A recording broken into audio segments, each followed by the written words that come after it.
Assalamualaikum warahmatullahi wabarakatuh. Kami kelompok 4 yang beranggotakan saya sendiri, Vika Adiana Sari, dan rekan saya Nasina Rahma Adena.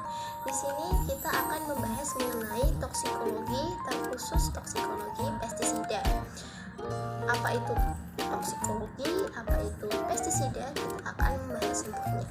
Sebelum itu, kami minta teman-teman untuk sempatkan like, komen, share, juga subscribe channel kita, dan jangan lupa untuk follow Instagram kita di @d4tlm_kudus.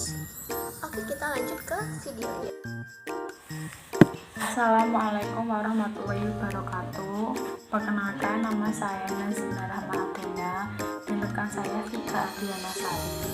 Di sini kita akan mempresentasikan hasil kerja kelompok kami yang berjudul toksikologi pestisida. Yang akan kita bahas kali ini adalah yang pertama pengertian, kedua penggolongan pestisida, yang ketiga pestisida organik dan anorganik, yang keempat fungsi, kekurangan dan kelebihan, yang kelima dampak pestisida, yang keenam mekanisme keracunan pestisida, dan yang ketujuh mekanisme pestisida masuk ke lingkungan dan manusia.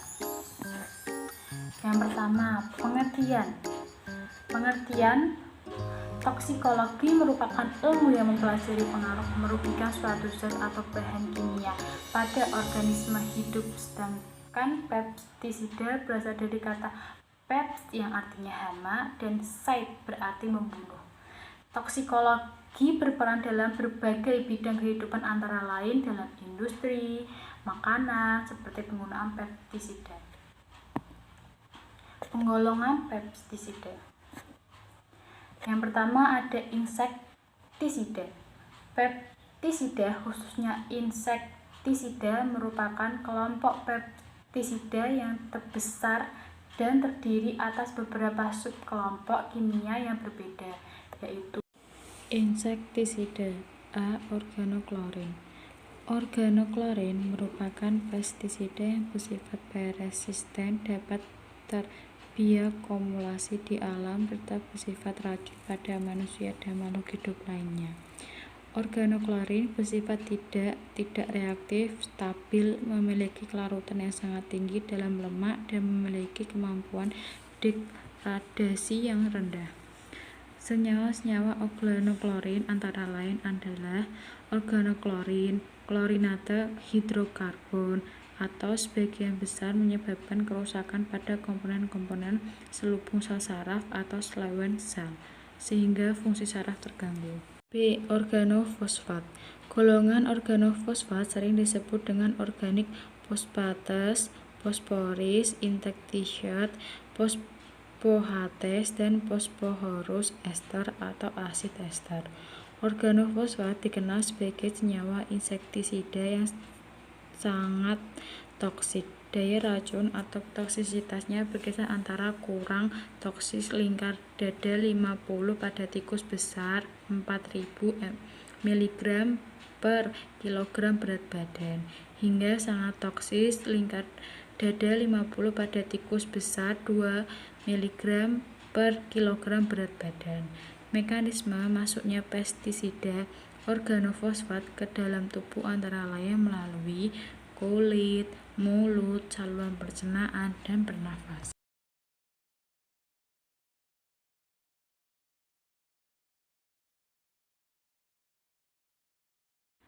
Karbonat merupakan ester asam N-methylkarbonat. Insektisida dari golongan karbonat adalah racun saraf yang bekerja dengan cara menghambat kolinesterase atau CHE.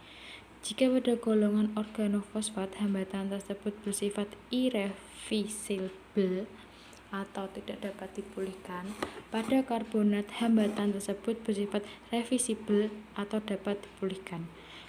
Pestisida golongan karbonat relatif lebih mudah diurai di lingkungan atau tidak persisten dan tidak terakumulasi oleh jaringan lemak hewan.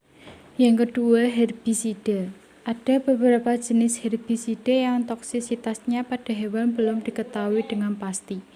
Yang ketiga, fungisida. 1. Senyawa merkuri, misalnya metil dan etil merkuri, merupakan fungisida yang sangat efektif dan telah dipergunakan secara luas untuk mengawetkan butir padi-padian. Beberapa kecelakaan tragis akibat penggunaan pestisida ini menyebabkan banyak kematian dan kerusakan neurologi menetap, sehingga kini tidak digunakan lagi. Yang keempat ada rodentisida. 1. Warfarin adalah suatu antikoagulan yang bekerja sebagai antimetabolik vitamin K. Dengan demikian menghambat pembentukan protombin. Bahan kimia ini telah dipergunakan secara luas karena toksisitasnya rendah. Yang kedua ada thiourea, misalnya antu atau A-men-naftil thiourea. Sangat toksik pada tikus tetapi tidak begitu toksik bagi manusia. Yang ketiga natrium fluoroasetat dan fluoroasetamida.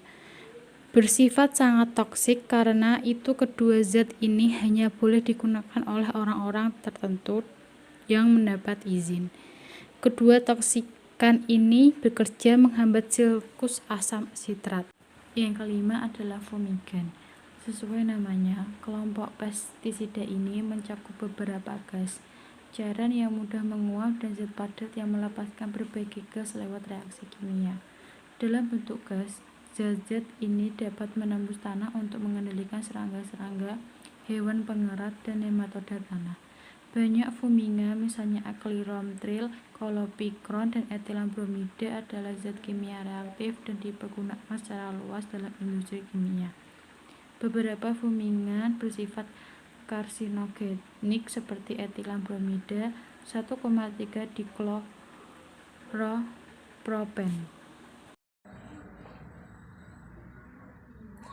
Pestisida organik dan anorganik.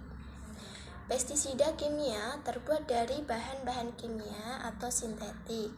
Pestisida organik terbuat dari bahan-bahan organik yang berasal dari hewan, tumbuhan, atau organisme lainnya.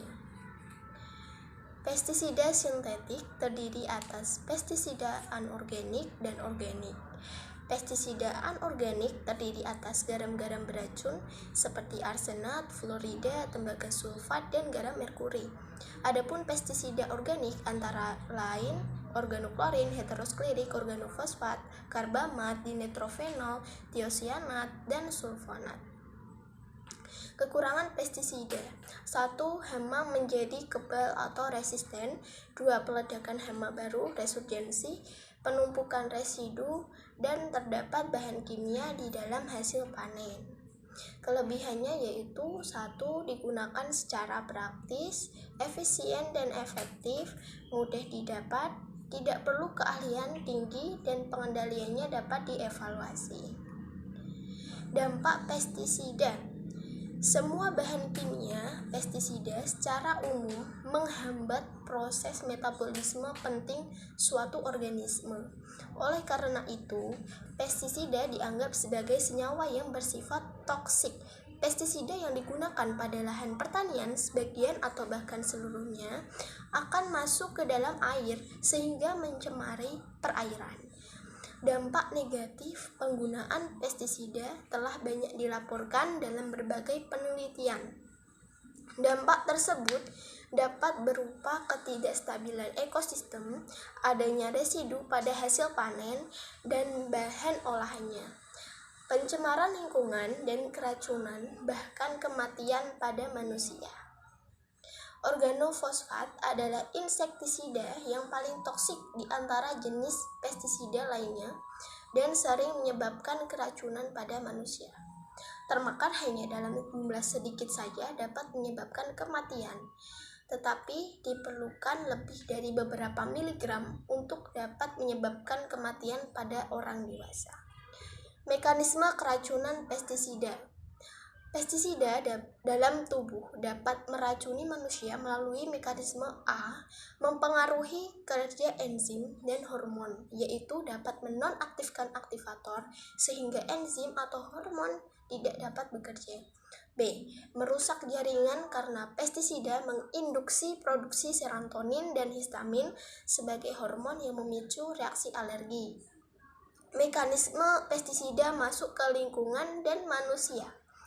Pestisida dapat masuk ke dalam tubuh manusia melalui 3 jalan, yaitu penetrasi lewat kulit atau dermal contamination, terisap masuk ke dalam saluran pernafasan atau inhalation, masuk dalam saluran pencernaan makanan lewat mulut atau oral. Sekian pemaparan dari kelompok kami mengenai toksikologi pestisida. Kami mohon maaf sebesar-besarnya atas kesalahan dari perkataan, penulisan. Semoga kita bisa berjumpa di lain kesempatan. Wassalamualaikum warahmatullahi wabarakatuh.